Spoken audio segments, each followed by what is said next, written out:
Around the clock. This should probably quickly. All right, you guys ready to go?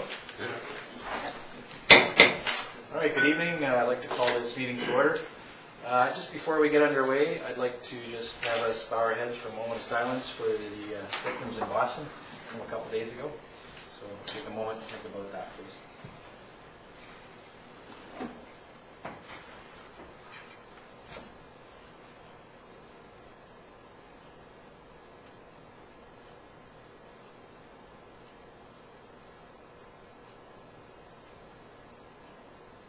All right, thank you. I was reading a tweet earlier from Strombo One, who's supposed to be Roberto Luongo. He says, for today, he's a Boston fan, but only for today.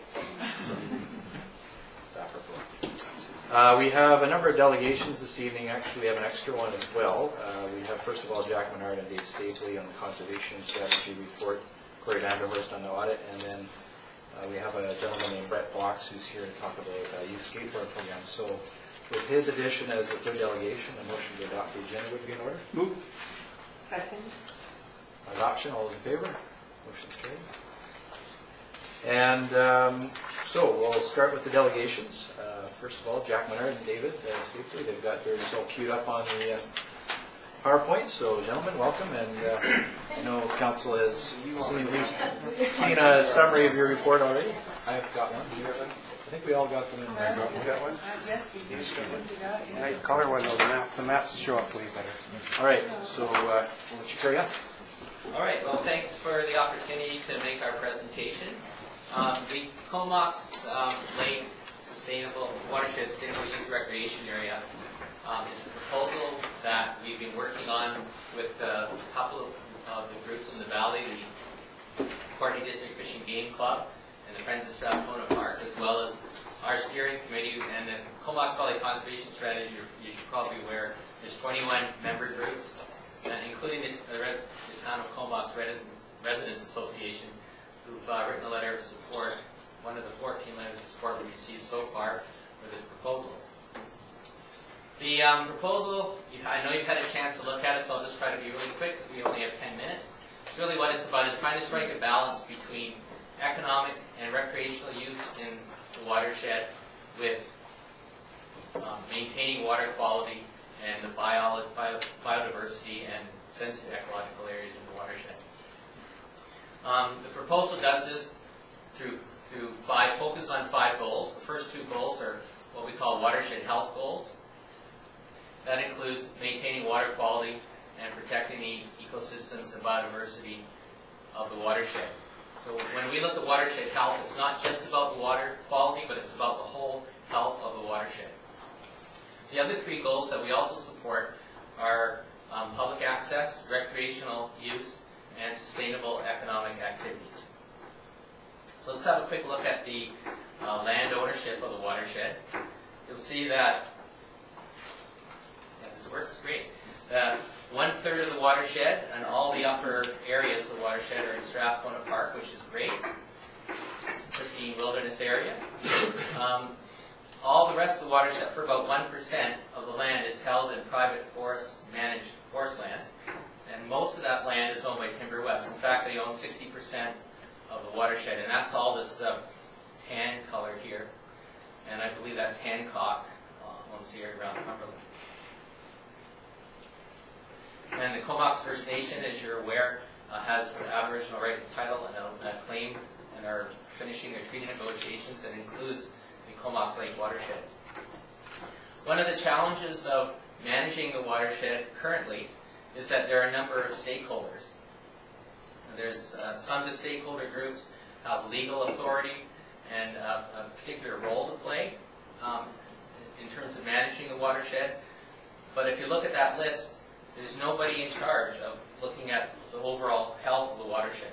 And that's one of the challenges into the future, is how we're going to maintain the water quality and the ecological values of this watershed with so many competing interests, or the other thing is different ministries and governments that have certain responsibility to maintain water quality, but they only look at certain parts of it. No one's looking at the whole watershed. The CBRD did a study in 2006, and they identified 31 risks that exist. We did our own, they were looking at water quality. We also looked at, again, all the ecological values in the watershed and identified another 14. What the 2006 study only looked at, though, was existing risks, didn't look at potential. So when we looked at potential risks, and we have to add land development, the potential of land development, of course, mining. Compliance Coal has interest in open pit coal mining operation, part of which would exist within the watershed. One of the biggest challenges for the health of the watershed is the current large clear-cut industrial logging operations that threaten the health of the watershed. Some of the challenges to the watershed are the turbidity that exists in the lake, habitat fragmentation, the hydrology and the hydrological system is impacted through the logging. We'll get into that in more detail in a minute. We're looking here at a land cover map which shows you the logging up till 1999. The area here in the dark green, these are areas that haven't been logged, so they're first growth, old growth timber stands. The orange areas are areas that were logged in the last 20 years. And the lighter green areas around here, these are areas that are second growth timber stands that are greater than 20 years old. If we look ahead, the data we only had up to 2009, so we can do a comparison. And you can see that over that 10-year period, the new logging is the red area. So there's quite a lot of red areas all over the watershed. About half that new logging occurred on second growth forests, and the other half occurred in old growth forests. And here's some photos that were taken of logging in the last 10 years. There's an example of clear-cut logging adjacent to the lake. Again, second growth logging, clear cuts there. Here's an example of a helicopter logging that occurred up here, and afterwards there was a slide that occurred. Some of these slides, of course, can impact water quality and create turbidity, and so would be erosion that occurs quite frequently in clear cuts. You see this area here is sloughed off, and the soil would end up in the ditch down here, which in the end ends up in the stream. And logging in riparian areas does occur at times. One of the other problems is that when you have a lot of clear cutting in one basin area, you end up overprescribes the creeks. So what happens particularly when you have high rainfall events, the hydrology is being altered in a short period of time in that part of the watershed, and you can see what happens to the creek. Sorry about that. What happens to the creeks here is they get washed out, and you can see all the gravel that's being removed. So, what are we proposing for solutions? The first thing we feel has to happen is that there's certain land uses that shouldn't be allowed to occur in the watershed, and those are industrial logging, mining, and any residential or commercial subdivision. However, there are recreation and other sustainable economic uses that we feel could be, if managed properly, could be allowed.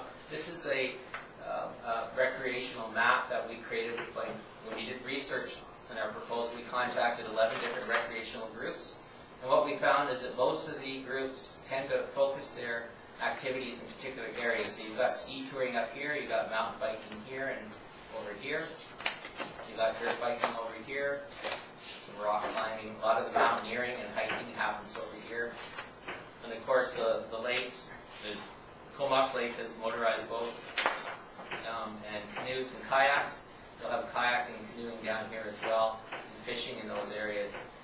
The two areas that happen throughout the watershed, which would have to be managed in a different way because we can't, these activities, since they tend to be focused, we can look at manage them in particular areas. ATVs and hunting would be two activities that would have to be managed in a different approach. So how do you do that? How do you manage the recreation and the other potential economic uses that could be done in a sustainable manner? Well, you need to have a watershed management plan.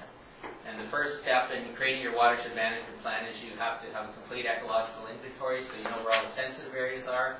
You need to understand the hydrological system really well. Most of that information is I should say it's available, it's being done, but it isn't available, and there isn't one person who has access, one authority that has access to it to actually create the plan. And that's, again, one of those challenges that we're trying to address. Once you understand the hydrology and the ecology of the watershed, then you can then identify what appropriate uses can occur and where they can occur. Once you have your watershed plan in place, you need some way of some authority that can actually implement it. And what we're proposing is a public watershed authority that's independent of any of the stakeholders, that's based with science advisors to help create science-based decision-making, that there's a role for stakeholders that's meaningful and that stakeholders participate. We envision the authority such that stakeholders sign on as stewards, and they all have a role to play in implementing the watershed plan. Now, this obviously is going to have costs, and there's costs and benefits. We don't have the resources to do a cost-benefit analysis, do a business plan for this proposal. It's conceptual, but we did have a look at what are some of the potential costs and benefits.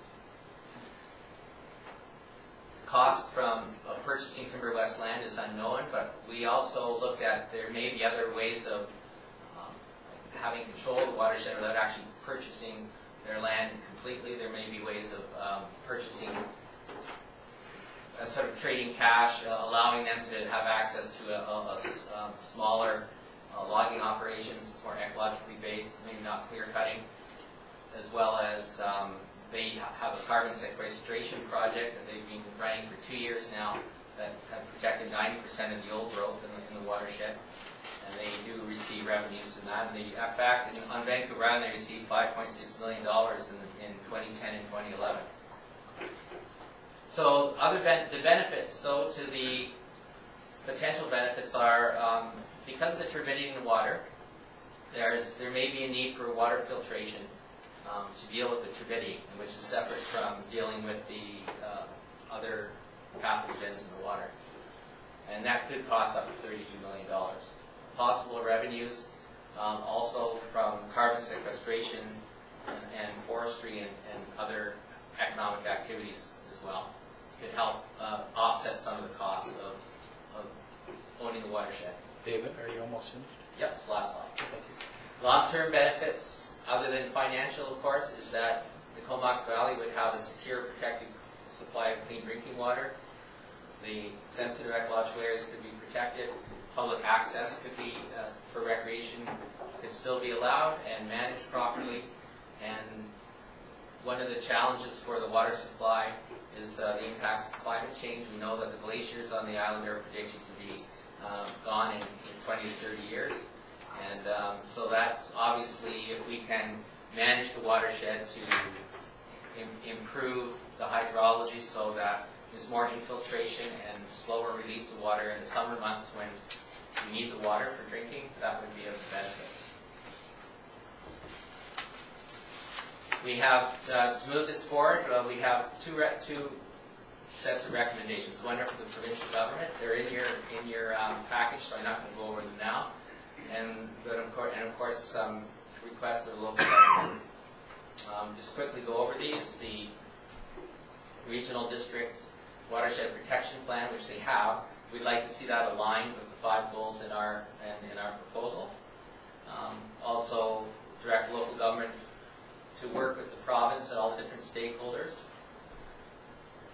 Amending, this doesn't really affect Comox, but it certainly does the CBRD in terms of making sure that there's no subdivisions in the watershed, which is actually in line with the regional growth strategy.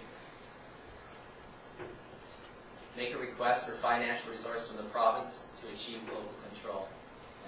And also to request the province using the provisions under the Water Act to implement a watershed management plan, which currently we have the authority to. Anyway, I'm going to stop there because All right, of time. Any questions for, yes? I just have a thank you for the presentation, very interesting. Do you know of any other PC communities that have developed a watershed authority similar to the one you're... There's no watershed authority like this, though there are some communities that own their watershed. So they would just run it as like a piece of green infrastructure. In Ontario, they have water, they call water conservation boards that are basically watershed. They manage the watersheds. Alberta has Their land use plan is all based on watershed basis. So it's like So really what we're talking about is something a bit new here, and that's one of the reasons why we be asking the provincial government to create the legislative tools in place for such an authority to exist. Ken? I was just wondering, have you spoken with Timber West regarding some of the initiatives you're talking about? Yes, we have... And are they open to that? Yeah, we've talked to Timber West, and as well as the Vancouver Island Health Authority and CBRD, obviously. We had 2 meetings with Timber West, and they disagree with us because they feel that the way they're logging supports everything that we want to achieve. And so we have a disagreement there, but they are willing to work with us, and they suggested that a watershed roundtable could be created, and people would participate on a voluntary basis. And we're not opposed to that idea, but we don't think it will necessarily get the end result we want, but we'd certainly be willing to participate in that, and I think it's a good first step. Thank you. Anything further? No, seeing none, thanks for your presentation. Thank you. All right, next presentation is Corey Vanderhurst from Myers Norris Penny, Town of Comox Audit, providing his report. Welcome, Corey.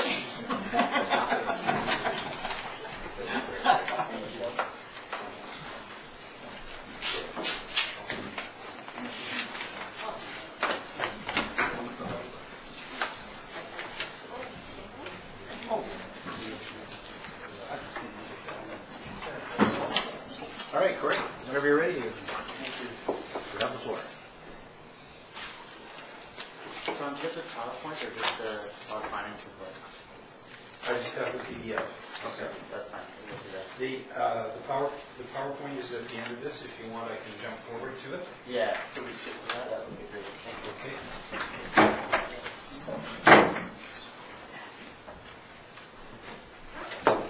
Send the page down.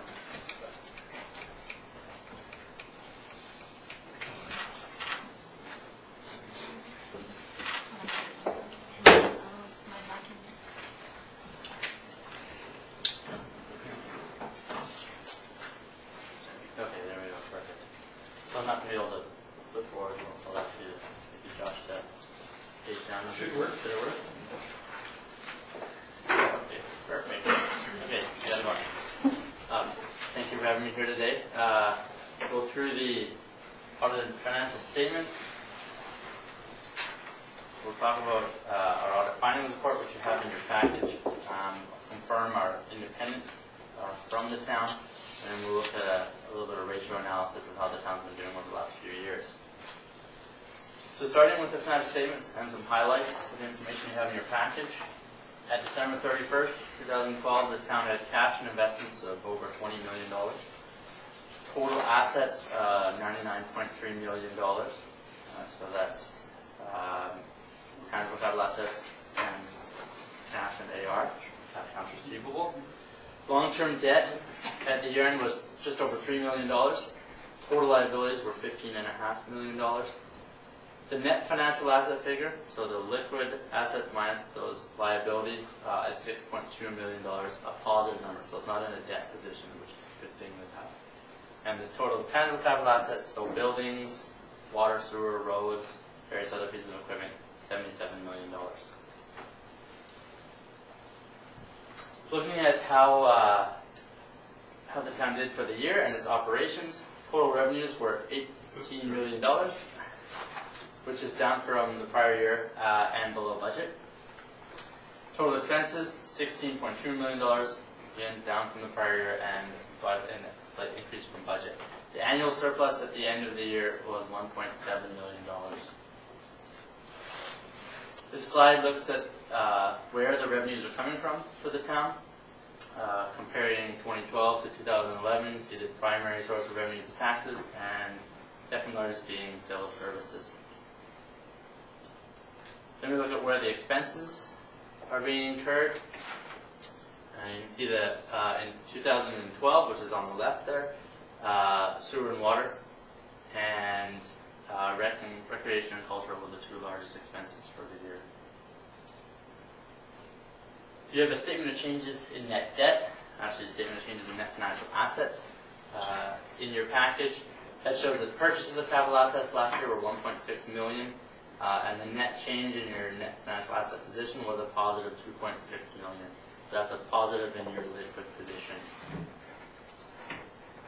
Statement of cash flows for the year. Operations of the town brought in $5.3 million. Capital used $1.6 million.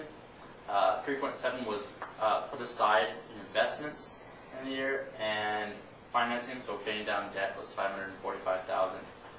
Then you total all those up, the net cash outflow was $625,000 for the year.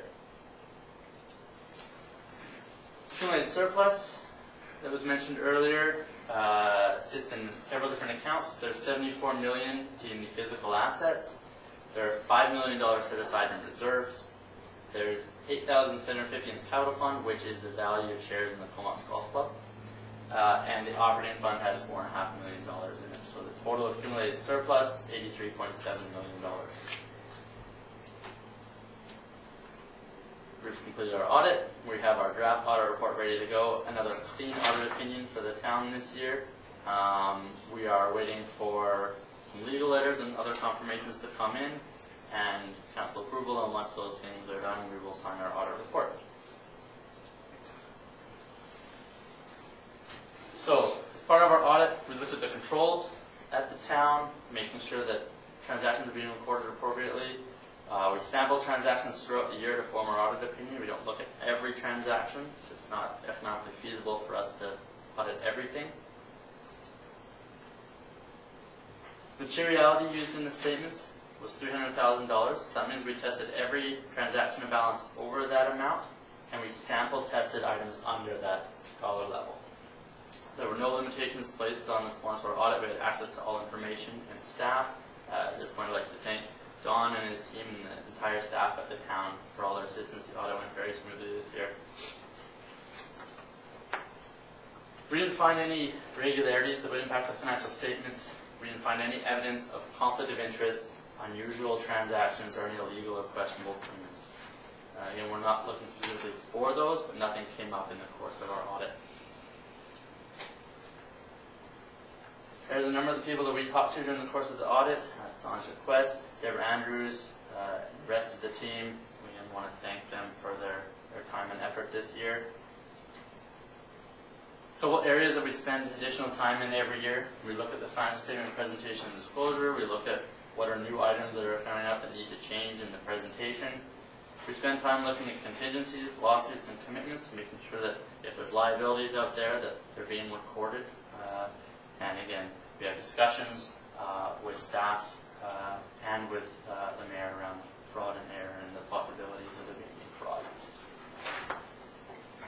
Confirm that as of today's date, MMP is independent of the town of Comox. We didn't do any other projects or work that would compromise our independence. The next few slides that we'll go through, we'll look at some trends and ratios of the town over the last few years, starting with sustainability, so the degree that the town can maintain its existing liabilities without increasing debt or tax on the local taxpayers. So the first one we look at the level of assets to liabilities. So this is total assets, does include the physical assets. This ratio is greater than 1. It's increased. It was 6.25 last year. It's now 6.37. So it's a healthy indicator the town has more assets than debt. Next ratio we look at is we just look at the financial assets. So the cash, the accounts receivable, compare that to the liabilities. It's steadily increased over the past 4 years. It's greater than 1. And what that means is that you're not taxing the future to pay for the past. You've got money available there to pay for some of the projects. It indicates healthy sustainability. The next one we look at is we look at the net debt, the net financial asset position, and compare that to the annual revenue. The net financial asset position, again, has been increasing for the past 5 years. No significant increases in debt being carried by the town since 2008, so that ratio looks good. Overall, we conclude on sustainability that it is healthy and has been trending in a positive direction for the last 4 to 5 years. The next area we look at is flexibility, so the degree to which the town could change debt or tax burden on the local economy. First analysis there is what we call public debt charges, so the interest costs that you're on your debt that you're paying down. We compare that to revenues. So it was 1.64 last year, 1.32 last year. It's increased to 1.64. That's reflecting those decreases in revenue that I mentioned. And the decrease in revenue was larger in proportion to the decrease in debt as you paid down. So nothing to worry about there, but just gets skewed by the drop in revenue. The other area we look at in flexibility is we look at the capital assets, the physical assets. We look at their value, the depreciated value, compare it to the original cost to give us a rough indicator of your flexibility on the capital side. So that ratio decreased slightly to 71%. It's been hovering around that 71, 72 for a few years. So it means there's still significant value in some newer assets, but future cost of capital remaining steady. The last one we look at in flexibility is your own source revenues, so sales of service revenues, recreation, culture, water, sewer costs, garbage, things like that. Compare that to the taxable assessment. So this just looks at the ratio between user fees that you're setting and what the tax base is. So it increased. The own source revenues went from 74% in 2011 to 80%. So that gives you, and this is a little bit of a tough indicator to look at. Doesn't necessarily mean you have more flexibility or less. There's been minor change in the tax base, not a lot of change, and the ratio has increased a bit. Don't have a lot of flexibility there, but depending on what you want to do with user fees, there's options there. Overall conclusion on flexibility, we can close it. There is little change in flexibility for the last few years. It's been fairly steady. The last area we look at is vulnerability. So the degree of the town is dependent on outside sources of funding, being provincial government, federal government, stuff that you don't have control over. So the ratio of government transfers to total revenues was slowly climbing over the past 4 years. It was 3.2% in 2007, up to 13.9% in 2011. This dipped back down in 2012 to 4.7%. So although there were a couple years over 10%, the percentage has remained low. And this ratio is, of course, dependent on the types of projects that you're doing and also things like shovel-ready and infrastructure grants. So if it looks like there may be more of those starting up, you may see this climb. Would that have been the case in other municipalities that you guys have been involved with? Yeah, it's very much depending on when the federal taps turn on and turn off. Economic action plans? Yeah, exactly. But the town is not highly vulnerable, so it hasn't been getting over 10 to 15%. So overall, vulnerability and dependence on other funding sources is low. And when it has increased, it's not at an unrealistic pace. You're not highly vulnerable to other levels of government. That's all I have for my presentation. I'm happy to answer any questions. Thank you, Corey. And I know Josh here was working hard on it as well. Thank you for coming here. And council, questions, comments? Go ahead, Tom. Thank you for your presentation, Corey. And it looks like we're in good shape. But did you ever draw comparisons between municipalities of the like size and kind? We look at these ratios, but I don't know what that means, Yeah. because I'm not comparing it to another municipality. So, do you guys ever do that? Yeah, from time to time we might look at it. It's tough to find those. We work with several municipalities on the island, and your competitors may not be on the island. They may be in other areas of the province in terms of the size of the community. And sometimes it's tough to draw those comparisons because councils and communities can have very different goals and very different projects on the go. Like, for example, looking at a capital ratio there, it tends to be swinging anywhere from 50 to 75%. I don't see it much higher than 75%. So with the fact that you're in 71 to 72, there's been some significant capital projects in the last few years and newer costs there. But it is a possibility I can do it. I just don't have the numbers at hand. So FCM, the Federation of Canadian Municipalities, they don't publish any sort of... Well, there may be some, there may be some benchmarking from them. The possibility that UBCM would have some stats and things to look at. But the policies don't have anything at hand. We may see something come out of that new municipal auditor general's office. That's a possibility. Oh, good. Yeah. Director of Finance? The ministry publishes statistical reports for all the municipalities in BC, and they line them up in Excel spreadsheets. So if you want, you can compare. I can provide Councillor Grant with some links. They don't publish the whole of the statistical and financial reporting that we do to them annually, but most of it is there. Thank you. All right. Anything further? No. Thank you, gentlemen. All right, and we'll proceed with the next delegation now. Mr. Brett Fox, come forward here. Just like hand those into the shoe. Thank you.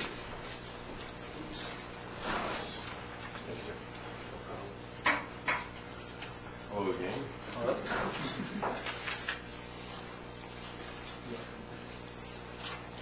All right, welcome, and you have the floor, sir. Thank you very much for having us. This is basically a formal introduction to tell you what we have already been doing in the Comox Valley, and in many ways it's also a thank you, because the efforts that we started here in the trial program, we started here 6 months ago, today it became Canada available. So that's a thank you to the community for supporting us. Basically, my name is Brett Fox. I'm a high school teacher, and I develop curriculum for the Australian Federal Education Department. I left my career 2 years ago to look after the kids from my community. I'm also a skateboarder of 24 years, and I represent a group of older skateboarders who've become professional people who we're fed up with the cycles that our kids are in, and we decided to address it because our community has so much positive great things really to offer people. So the big thing was to create this group, to create sustainable skateboard growth programs, and that to a community like this means how do we inject positive use of skate parks, and how do we get kids to make the most of the investments that our communities put into. So we developed this program that's on your desk today, which is the Beanstalk program, and basically we set out to create role models in every community. We said, let's select a group of 5 to 10 kids who are the most promising, showing the most talent on the skateboard, because those kids are the ones that are like magnets to the rest of the kids in their community. And we said, what carrot could we dangle that will get these kids doing well at school, doing well at home, and doing well on the skateboard? So the system's developed from a grassroots approach. What is really going to make these kids the best skateboarders? And the carrot we ended up dangling was their product, because the product is so important in skateboarding. It helps the kids to progress quick. They are arcade designs, they're made of wood, and they deteriorate within a week. But the boards that are good and the wheels that are good, our kids improve quicker. So we said, if you would like the support from us, you need to be doing a school success, a home success, and a skateboard success program that we both develop and monitor from the inside. This program that we ran here through Courtney and through 133 in Courtney and through Underworld Skate Shop in Vancouver over the last 6 months, we've realised has had an extremely positive response. The kids that are on the program have all shown raising their grades. They've all shown that they are more applied to school, they have more interest in it, and they're getting the kickbacks and the feedback from us. And this is a group of people who are professional skateboarders. So our kids are actually establishing a better name. We teach them how to market themselves. But the big thing is we're teaching them how to conduct themselves in the community. We need our kids to be able to recognize that when you are a good skateboarder, you are also a leader of our kids. So where are you leading our kids? Pretty simple. So that, in a nutshell, is the Beanstalk program. And what we're doing right now, because, as I said today, we became Canada available, so that's been a lot of work from a group of 40 volunteers that are professional skateboarders, doctors, lawyers, other people. We have several teachers on our group of directors. And we're setting out to set the next example to the rest of the communities. And that is because our program's paid for, and we do provide it at a big discount so that kids can get on it, parents see the merit in it, and aside from which the parents immediately see they don't need to be the devil's advocate anymore because we do that job, so they're automatically attracted. But the thing is, our program is accessible to kids that are from a more affluent background because we need the parents to pay a bulk up front for us to be able to deliver that big discount. In skateboarding, in our community, 67% of our best young skateboarders come from single mother backgrounds. 83% of our kids have experienced physical assault by adults in skateboarding and for doing what they love. So these kids tend to react negatively, and we want to try and approach all the kids that actually are already showing the best signs. So a lot of those kids are not from affluent backgrounds, and we want to try and provide these sponsorships. The sponsorships are set up so that we can negotiate with the kids. How do they want to, what are they going to do in return, and we can really shape your community as role models. And I think, to go off the top of the head, that's all I wanted to present to you, just let you know what we're doing, and we are trying to build our group of supporters who can come along and lend your expertise and your network to what we're doing. And once again, thank you for allowing us to create something that will soon be globally supporting kids. All right. Thank you, Brent. Any questions, comments? Seeing none, then good luck in your program. Thank you. All right, so that completes the delegations. We have minutes of the council meeting of April 3rd for approval. Move. Second. Approval then. All those in favor? Motion's carried. Committee reports, unfinished business. We do have the management report at page 99 for receipts. Move receipt. Second. Receipt done. All those in favor? Motion's carried. Just, you see there's a couple updates there, and we'll be talking about them. One of them right next. The other one is the organic waste, which we'll hear more about at a subsequent meeting as we get closer to June 17th. Yes, sir. Just while we're on the subject of the organic waste program. Yes. At AVICC there was a presentation put on by the city of Duncan, and they're getting carbon credits, carbon offsets for their organic waste program. Okay. So it's just worth trying to figure out how they quantify that and how we can use that. I mean, we can't use it this year because we haven't started the program, but Right. when we do. Yeah. Well, we'll be looking for carbon offsets for 2014 for sure. Yeah. Yeah. Well, I thought we already bought some. No, just for 2012 and 2013. 2012. Yeah, we're catching up again. So 2014 is still open for discussion for sure. Come on here, so to speak. Yeah. And the eelgrass. All right, good stuff. Anything else on the amendment report? Seeing none, then we'll move on to the next item. Some good news here. Middle of last week, we received the offer of Crown grants from the Ministry of Forest Lands and Natural Resource Operations. I indicated that we were expecting something last council meeting, so here it is. And staff have put together a brief report on it, a series of recommendations, and then maybe some bylaws, hopefully, if council sees fit to move forward. So the recommendations are there. I don't know if you have any questions for staff. I had a couple Yes. of quick questions before we did that. One says that the tax is due and payable upon transfer. So Transfer tax? Yeah, unless you're exempt. So We are exempt. We are exempt. Okay, that was the question there. And the other one was on page, where am I? 205, and it talks about inspecting the land to make sure that there's no environmental hazards, blah blah blah, and that we're basically it's our baby once we take control. I mean, I have a bit of an understanding of the history of that property. I don't think there's anything to be overly concerned about, but do we know? There's some old derelict vehicles. in There are some, yeah. Becoming part of the landscape. Well, and there was a dump closed. I'm not sure if the dump was actually a piece of that or... That's ours.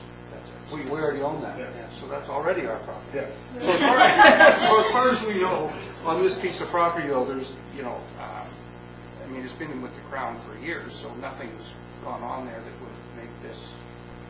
That's right. There's nothing that would lead us to suspect there is some contamination. We can't guarantee it, but as far as we know, and from historical knowledge we've looked at, there's nothing to be overly concerned.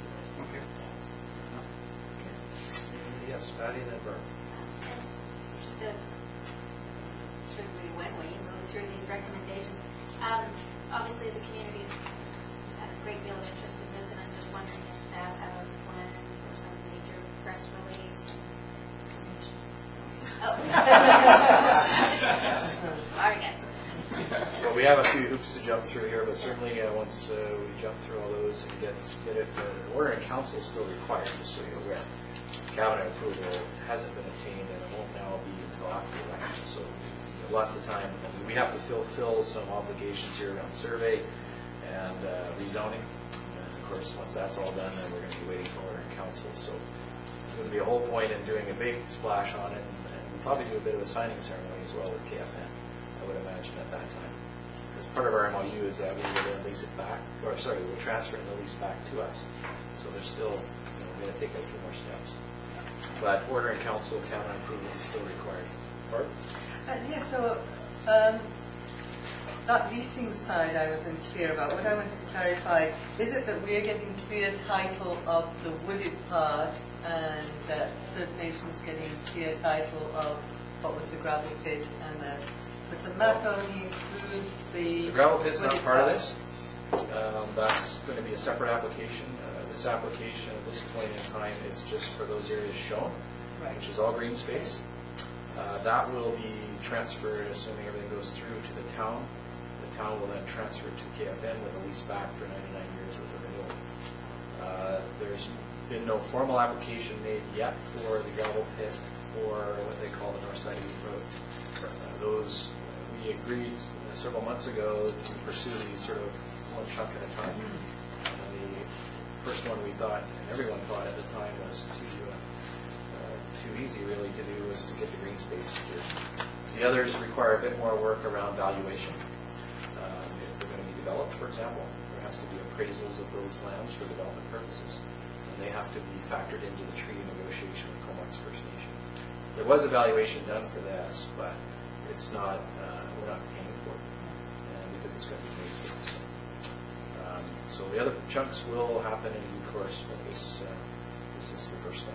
I'm just curious why it comes to us and then we deed it.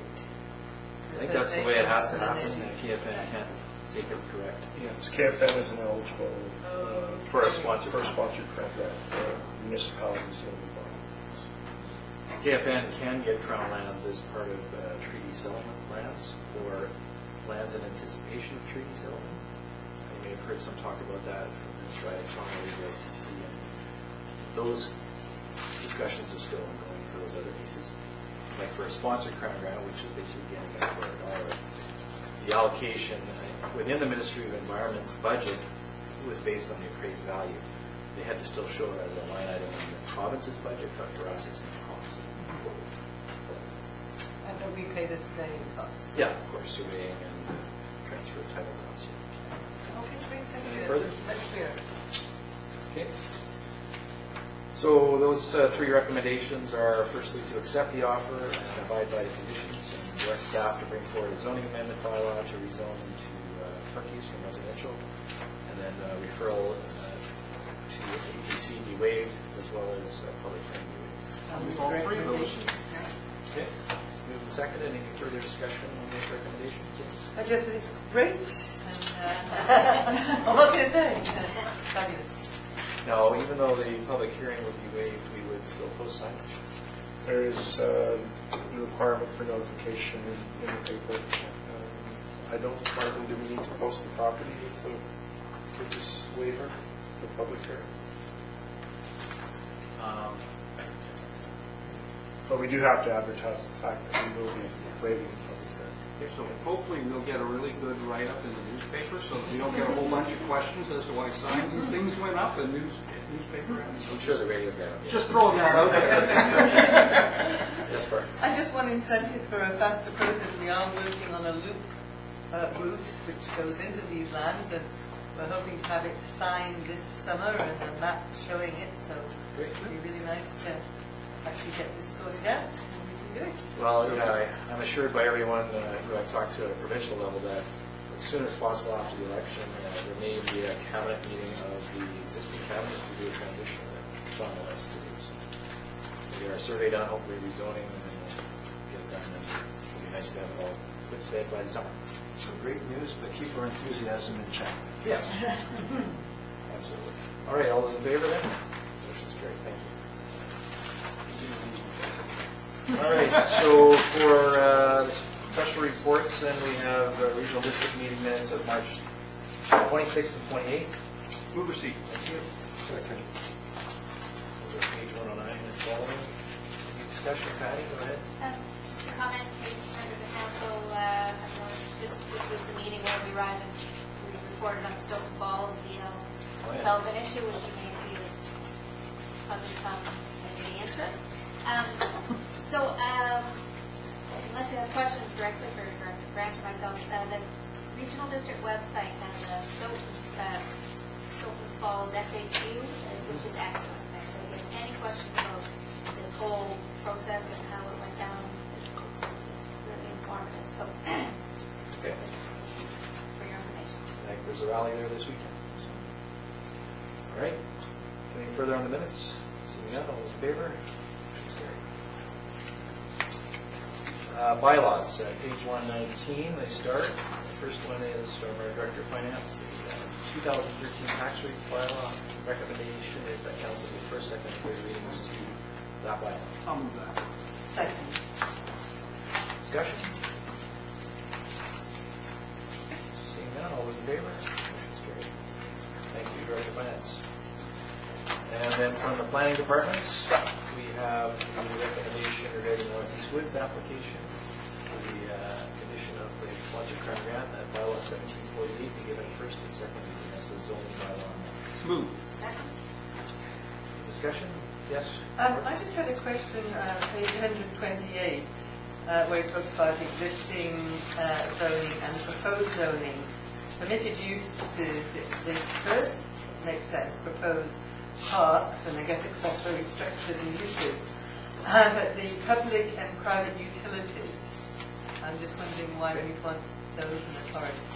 I don't know the answer to that, but our planner or administrator can speak to that. Certainly. The existing lands that are zoned P1.2, we have a section where there is a utility corridor on one of those parcels. That's a hydro line, is it? Off the top of my head, I don't recall exactly which line it is.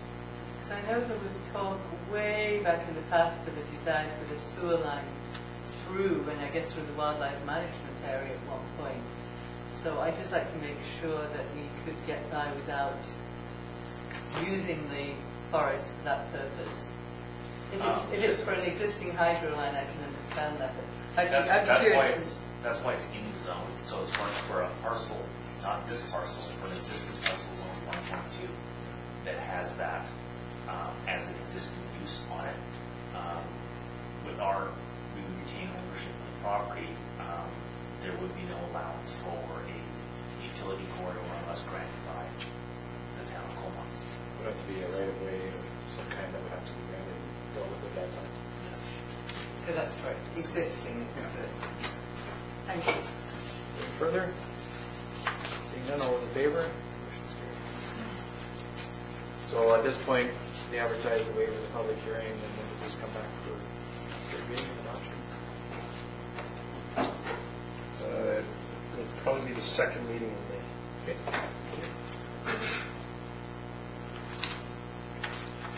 All right, new business. We have for receipt at page 1131 and following council's approval of the final 2012 climate action revenue incentive, otherwise known as CARET report for public release. Move. Second. Okay. Any discussion on that? Again, thank you, Primary Director of Finance. And we've updated the comments from previous, so good to go. All those in favor? And then also from our Director of Finance, December 31st, 2012 consolidated financial statements for receipt and approval. Move. Any discussion, comments, questions? Seeing none, all those in favor? Thank you, Director of Finance again. That brings us to correspondence, starting at page 165. We have a letter from the Comox Valley Transition Society. Peace begins at home and looking for a proclamation and such. I've actually already done that, but just more information. And of course, that's from the beginning of this week right through almost the end of the month. So motion to receive and file, I would imagine. Move receipt. Second. Any discussion? Seeing none, all those in favor? Motion's carried. I was just going to point out that they do have the bumper stickers and the my purple ribbon on today, but in this jacket, they do have that there at the town hall front desk. All right. Letter from John Case about the Marina Pier lighting suggestions. So motion to receive and perhaps refer to staff. Move receipt. Move refer to staff. Second. There you go. Any discussion, CEO, at this point? I guess we'll see what staff say. It's a great idea. It wouldn't be a high on our priority list in terms of replacement because the lights are still functioning, but this is something that as the system needs to be replaced, we would take this under advisement and look at these solutions as the replacements. All right. We'll wait for further advice from staff on that as we go. All those in favor? Motion's carried. Letter from the governance director at the Comox Valley Airport Commission regarding an upcoming Airport Commission director vacancy. Move receipt of that. Second. Receive. Now what they're looking for here is maybe awkward to do this, but they're looking for local governments collectively to provide a single list. Last time I think we referred this to the CRD, but go ahead. Well, the only thing I was going to comment on is that they're not going to give us the what they're looking for in terms of qualification for another month, but in 2 months they want the names put forward. So I was just wondering if we could respond to Mr. Irwin and ask him for a general set of skill sets that they would be looking for, so we can start advertising much sooner. Because now this is where it gets a little confusing as well. Is that last time we talked about advertising, and I believe we did some recently. But if we advertise and the city of Courtenay advertises and the village of Cumberland and the regional district advertise, it's kind of silly. Wouldn't it be best to have this done collectively? I know it's awkward the way it's set up, either through the regional district or perhaps through some sort of mayor's meeting of some kind, mayors and chairs. I don't know. Well, it seems to me the regional district would be the logical place to advertise. You guys discussed it yet? no, but is the CRD is another committee. Yeah, you wanted it before. Yeah. Well, perhaps have that discussion there, and we can certainly send that letter to suggest about asking for the qualification. And maybe we could put it out on at least put it out on our website that we're looking for, because we're not going to have much time. And then of course they're going to say, well, you guys didn't give us any names. Well, the other thing is too, it only works if everybody agrees to go through the regional district to advertise this. Otherwise, we're right back into the same conundrum that we were in. So I don't know when your next mayor's luncheon. But Well, we don't have one scheduled. That's we may not have one in April because I believe Mayor Jang was going away for the mayor's conference. So I could get some consensus from maybe the other. my suggestion would be this: is that we write back to Mr. Irving, indicating, Tom indicated, asking for a list of qualifications in general we CC our response to the other nominating entities and ask for their direction on how they wish to proceed. Fair enough. And then sort of go from there. Yep. Yes, Patty? Yeah, I would certainly in the letter indicate that we would prefer to do it as a one-time advertisement. But by the time we get the approvals from Courtney, Comox, Cumberland, and the regional district, it's going to be June. This is government after all, it can't go fast. We'll cover that off in the letter as well. CAO will ASAP. have something drafted up. And just sort of, and one other comment, I'm just wondering if perhaps the town could send a letter to Farrell and Walker for his Sure. sanitation. Sure, we'll include that. As a family. Okay. Cover off that as well. Okay, all those in favor? Motion's carried. All right, and speaking of the CVRD, they've sent us the terms of reference or scope of work for service and performance review for the Knox Valley Economic Development Service. So for receipt and any further comments. Receipt? On receipt then, any further comments? I just wondered whether we could request that the performance indicators as part of it or that come out of it, because they seem to be the best way to measure success. I believe that's what's supposed to happen. Yeah.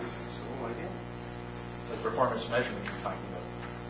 And to have specific indicators and that we can move on from there with two.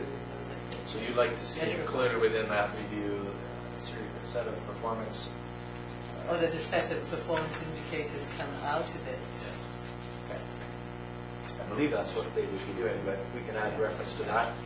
Well, we just finished our strategic plan. The ink isn't even dry on it, so I'm really not sure, like when I look over on the number 2 or the second for the contract review part, I think that's what you're talking about. I don't know what kind of outcomes you're going to get. The plans, the ink isn't even dry on it. It's only a month old. So you're not really going to, like this would have been better a year ago or next year, in my opinion, but they've decided to go ahead with it now. So, you can put what you want in there, but you don't have much to indicate on since there's nothing to report out yet. Well, I believe that it's just starting. in all likelihood, any contract review will look in terms of performance at performance indicators. It could be number of businesses licenses issued in the last 6 months, year, whatever. It could be number of jobs created, blah blah blah. I think some of that will appear in our Comox action plan as well. So I would anticipate it will be a rolling thing. It'll be setting out objectives, seeing how they've been met, and carrying them forward. So I think it would be fairly innocuous if I use that word to suggest that performance measurement be included. I think it will be. I think you're absolutely right. What those exact indicators will be. Well, and indicators, we spent a lot of time in our 5-year plan talking about indicators, and it's very difficult to come up with. We all sat around the room and went, well, okay, now, how do you measure that? It's hard, so. Well, I think, but fair enough, I think it will people be like part of Jamie Van Struth, if he's involved, will certainly be familiar with that. Absolutely. Anything further? So with that comment, unless there's anything further, we'll say go ahead and do it. We'll send them a suitable letter. All those in favor? That's great. Reports from members of council. Let's start with Councillor Kendrick. I have no report. That's right. That was the easiest report I've ever given. Councillor Patty. Thank you. Since we last met, I attended the second public open house that was the Edgewater redevelopment proposal presented at the fourth. Their architect was a little bit more prepared, more clear with some information for the public and a much smaller turnout as well. April 9th, I attended both the blue carbon announcement down the Dyke Road with Don McRae and Mr. Marvin Turnay, and also attended the Henderson Tennis Courts re-announcement. to ABICC from the 12th to the 14th, the Association of Vancouver Island Coastal Communities. I found the community carbon marketplace, which Dr. Grant mentioned that the City of Duncan has used, was a really informative session, among other ones. On Monday evening, we had our first formal Nautical Days meeting. Everything's going very well there. Although we have lost the sponsorship of WestJet, we have confirmed that Quality Foods is currently supporting their methods again, so that was good news. The other day, in addition to Nautical Days, again, council members, you would, your participation in Nautical Days, whether it's manning the information booth or emceeing an event or perhaps being a judge of the parade, is all encouraged and appreciated as you can, or if you can. Yesterday, the regional district, we had a sewer, water, committee of the whole, and a special solid waste meeting. It's good information. I'll just maybe speak on the sewer, where the projects of the James Street and the Courtney pump station may be put off, and we go straight forward to the Dock Little project. And that could give us some capacity on those existing stations, and it's going to defer up to $2.5 million for 2 year, possibly 2030. So I'll let Director Grant speak to the water committee, and that's my report. Great, thanks. Councillor Swift.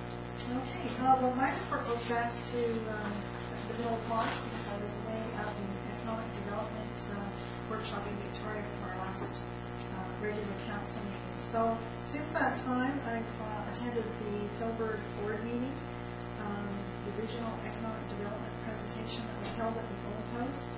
I attended the ribbon cutting for the Rotary online auction and the quality of life report at the Renaissance Hall, the book reading of Eden Robinson at the IHOS Gallery, and the Philbird AGM, and then the economic development workshop in Victoria, which was really great for me. And I had the opportunity to meet and sit with the new ministry representative that's moving here at the end of April. He's brought home in Cumberland. His name is Nigel Goggins. He has not been with the ministry very long, but he's excited to be moving here. I attended the plaque unveiling at the Marina Park, the tennis court announcement, the blue target announcement, and I attended the AVRCC conference in Sioux, and yesterday the sewer meeting. Great, thanks. Councillor Price. Yes, I too attended the unveiling of the anchor plaque at the Marina, which says where the anchor came from, if anybody's wondered, all down there. The Naval Association, who sponsored the plaque. I chaired the co-management committee for the Northeast Woods Lazo Marsh Wildlife Management Area, the tennis court, provincial grants announcement, the AGM of MacDonald Wood Society, MacDonald Park Society. I also went to ABICC, which I found fascinating, and I share Councillor Fletcher's the carbon credits. There's some incredible information that I think we can, of stuff that's happening on the island and that we can do here, including the eelgrass. They are already doing that as a carbon credit down in Cowichan. Also, a lot of great resolutions, and the most stunning one was the almost overwhelming support for declaring Vancouver Island and the coastal communities a GMO-free zone. It's largely the idea rather than anything on the ground, and I think that speaks volumes for a communal effort on Vancouver Island.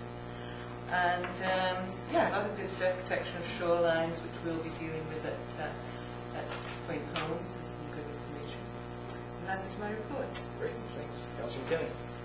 Your Worship, I attended on April 4th the Iona Campanola Lecture Series sponsored by the Community Justice Center. Attended a Community Justice Center monthly meeting. On the 5th, on the 6th, Vancouver Island Regional Library Board meeting in Nanaimo. On April 9th, the Anderson Park Tennis Courts announcement with some other councillors in the mayor. Although you didn't get into a tennis match with the Minister McRae, we were looking forward to seeing that. April 11th, the Comox Writers Association event at the of comedy poetry at our Comox Library was well attended, and nice to see those events happening in our community. Vancouver Island Coastal Community Conference, I went there and I would share with other councillors and the mayor that shared networking and meeting people from other communities and finding out there's similar issues and seeing things and looking at things from different ways and comparing is really valuable. Thank you, and that's my report. All right, Councillor Tom. I attended the Blue Carbon announcement down on the Dyke Road along with my fellow councillors and the mayor. I also attended ABICC where pseudoscience went over science and made Vancouver Island a GMO-free zone, even though we're lacking proper understanding of what we really did. I also attended I chaired the Sewer Commission meeting, and I chaired the Water Committee meeting, and what Councillor Fletcher was, I just wanted me to report on, but it would take a half an hour to report on what really happened, but it's interesting to note that we've been doing water monitoring on the deep water intake, where it would go. We've been monitoring that for over a year to see whether or not the water quality would meet the 4321 standards of VHOF. We meet or exceed their standards on just about everything but turbidity. And you can only have turbidity on less than 95% of the days in the year. And unfortunately for us, we came out at 93% of the days. And it's such a very little difference, and we suspect we know what's causing the turbidity. It's always associated with Pineapple Express. And so we've sent a letter off to VHA asking them for a deferral on the decision that we have to make. So, but it's interesting to note just how good a quality the water is where that deep water intake is going to go. And I also attended the special meeting of the Comox Strathcona Solid Waste Management. And that's it. Okay. EBIC. Oh, yeah, you did mention something about pseudoscience. I just spell pseudo. Since we last met, I attended the plaque dedication ceremony, thanking, of course, the Royal Canadian Naval Association, as well as the Archives and Museum. Go have a look at the plaque. It's quite an interesting story. Just down at the cairn there, attended the Vancouver Island Mountain Sports Center fundraiser and the annual one that they have in each April up at the Raven Lodge. Great dinner and great fun betting on horse races that were televised. An interesting way of raising money. I didn't win, of course. Blue Carbon MOU announcement, the tennis court photo. EBICC attended, among other sessions, a session on paperless agendas, see where things are going with municipalities. Both Chilliwack and North Van have made some great progress moving into the iPad world, away from laptops, so see how that goes. Maybe something that new council will look at, perhaps getting rid of some of this paper that we still seem to carry around. I know it's not quite as bad at the regional district, but they have laptops, and perhaps they'll move towards iPads as well. At the end of this year? Yeah. Volunteer Proclamation Week was celebrated yesterday with a joint signing of the proclamations at the City Hall, myself and Mayors Baird and Jangula. And I toured beautiful downtown Calm River today, waiting for my appointment with a plastic surgeon so I could get a little chunk out of me. And it's a good lesson to everyone that you should use your sunscreen, because when I was a kid we didn't have it. So given my complexion, there's little spots that turn up every once in a while. So it wasn't, yeah, right. I saw your tent going back to the morning. It wasn't from our lovely cameraman playing hockey in high school. Just so you know. Say high def tonight. That's right. Maybe on Friday night we'll get back for that. And it certainly wasn't from skateboarding. So there you go. So that's it from me, and no late items. Any media questions? No questions from the two members of the public left here? I just comment Yes. on my appreciation for what you did with DL 197. Well, thank you for your work, and I know the community was 194, sorry. 194. The community certainly came out and supported that during the OCP, and that really helped our case. I know we could throw 300 letters down on the minister's desk on at least 5 different occasions. Thank you to the staff for fast-tracking that bylaw for tonight's meeting, so we'll move that forward. All right, we do have a camera meeting after, so motion to exclude the public under Section 9 of the Community Charter is required. Move. All in favor? Motion's carried. And we'll have a brief adjournment while the room clears and meetings on.